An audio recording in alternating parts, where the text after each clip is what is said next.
देखिए, ये पहली बार नहीं है जब एक गैंगस्टर नेता बना है। इससे पहले भी बहुत सारे गैंगस्टर हैं जो नेता बन चुके हैं। हमारी लोकसभा में 43% ऐसे नेता हैं जिनका कोई ना कोई क्रिमिनल रिकॉर्ड रहा है और ये बड़े आराम से व्हाइट कुर्ता पजामा पहन के लोकसभा में बैठते हैं। लेकिन असली गलती इन गैंगस्टरों की भी नहीं है, बल्कि इनको चुनने वाली जनता की है, जिनकी मदद से ये गैंगस्टर नेता बन जाते हैं। ऐसा ही एक गैंगस्टर जो गैंगस्टर से राजनेता बन गया, जिसका नाम है अतीक अहमद।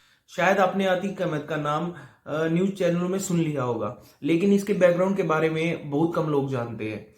इसका जन्म प्रयागराज में चाकिया मोहल्ले में 1962 को हुआ था और 17 साल की उम्र में ही इस पे पहला मर्डर का केस लगा था।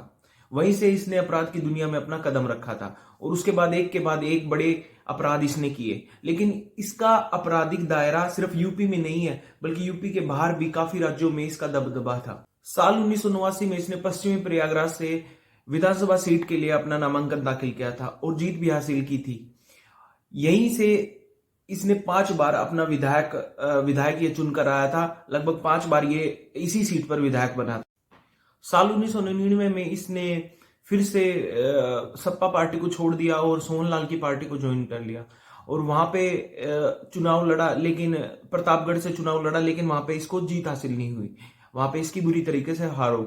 2003 में जब मुलायम सिंह की सरकार बनती है तो ये फिर उसके बाद सपा का हाथ नहीं छोड़ता है और सपा को फिर से ज्वाइन कर लेता है। 2004 में ये फिर से पश्चिम प्रयागराज से चुनाव लड़ता है और जीत जाता है। लेकिन उसके बाद इसने आम चुनाव के लिए भी प्रयास करना शुरू कर दिया। आम चुनाव लड़ने के लिए, लोकसभा सीट का मेंबर बनने के लिए इसने प्रयास करना शुरू कर दिया और 14वीं लोकसभा सीट के लिए ये चुनाव भी लड़ा और जीत भी गया और लोकसभा मेंबर भी बन गया। अब पश्चिमी विधानसभा की सीट जो खाली पड़ी थी, क्योंकि अतीक तो वहां पर 5 बार विधायक रह चुका था, अब वो मेंबर ऑफ पार्लियामेंट बन गया था, तो वो सीट खाली हो गई थी। तो वहां पर अतीक के भाई अशरद ने चुनाव लड़ने का फैसला किया। लेकिन अशरद के खिलाफ चुनाव लड़ रहा था वहां पे बहुजन समाज पार्टी का उम्मीदवार राजूपाल और अशरद के बीच में टक्कर होती है और राजूपाल जो है वो भारी बहुमत से चुनाव जीत जाता है। और यहीं से राजूपाल और अतीक के भाई अशरद के बीच में व्यक्तिगत दुश्मनी शुरू हो जाती है और अतीक अपने गुर्गों को बोलकर राजूपाल की हत्या करवा देता है। अब राजूपाल की हत्या होने के बाद राजूपाल की जो पत्नी है वो अतीक के खिलाफ एक मुकदमा दायर करती है और इसमें अहम गवाह बनते हैं अतीक के खिलाफ, वो है राजूपाल के साले उमेश पाल का शायद आपने नाम सुन लिया होगा। उमेश पाल को 24 फरवरी को अतीक के गुर्गों ने गोली मारकर हत्या कर दी थी। अब अतीक पर पहले से ही मुकदमा चल रहा था राजूपाल की हत्या का और दूसरा मुकदमा ये हो गया उमेश पाल की हत्या का। तो इससे योगी सरकार एक्शन में आ गई और योगी सरकार ने जो अतीक के अवैध निर्माण है उन पर बुलडोजर चलाना शुरू कर दिया। अतीक अहमद का आतंक इतना ज्यादा था कि इसने हाई कोर्ट ने यहां तक टिप्पणी कर दी थी कि अतीक का आतंक इतना ज्यादा है कि यूपी के कुछ इलाकों में अभी भी कानून का नहीं बल्कि अतीक का राज चलता है। हाई कोर्ट की इन सख्त टिप्पणियों के बावजूद इसको अतीक अहमद को यूपी से किसी बाहर जेल में शिफ्ट कर दिया गया। लेकिन अतीक वहां पे भी मान नहीं रहा था, वो वहां पे भी अपने क्राइम को अंजाम दे रहा था, उसको आगे बढ़ा रहा था, अपने साम्राज्य को आगे बढ़ा रहा था और अब जेल में भी अपने शिकार को बुला के वो खुद उसकी पिटाई करता था, ऐसा सुनने में आया है। ऐसे मामले जब सामने आते हैं तो हमारी कोर्ट, हमारी सरकार, हमारे कानून का कद थोड़ा छोटा लगने लगता है। अतीक पर 90% से ज्यादा मामले उसके राजनीतिक करियर में आने के बाद शुरू हुए थे। उसका राजनीतिक करियर जब शुरू हुआ था उसके बाद ये 90% मामले उस पर दर्ज हुए थे। 2014 के बाद योगी सरकार आने के बाद अतीक के ऊपर सिकंजा कसना शुरू हो गया था, इसका साम्राज्य डगमगा गया था।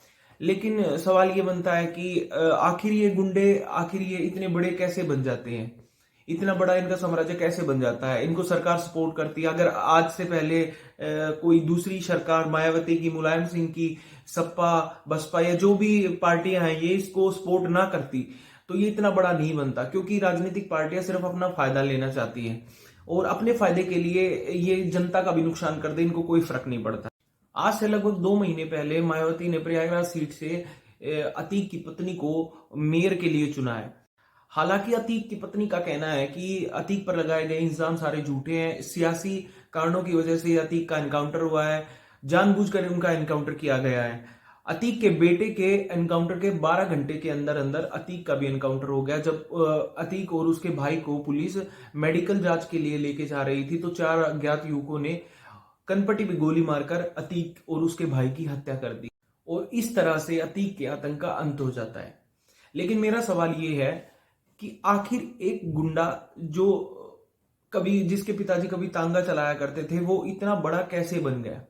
राजनीतिक पार्टियां सिर्फ अपना फायदा लेने के लिए इनको यूज करती हैं। अपना फायदा, जब तक इनका फायदा होता रहता है राजनीतिक पार्टियों का, तो ये किसी के बारे में नहीं सोचती हैं, सिर्फ अपने फायदे के बारे में सोचती है। जनता के बारे में ये बिल्कुल नहीं सोचती हैं। लोकतंत्र का मंदिर कहे जाने वाले संसद में ये लोग पहुंच जाते हैं, ये गैंगस्टर लोग पहुंच जाते हैं वहां तक।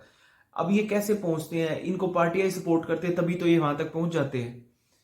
अब राजनीतिक पार्टी अपना फायदा लेने के लिए ऐसे लोगों को बड़ा बनाती है, गैंगस्टरों को पालती है, गैंगस्टरों को पोसती है, और जब इनका फायदा निकल जाता है तो इनको रास्ते से हटा देती हैं और फिर किसी दूसरे की तलाश में निकल पड़ती है।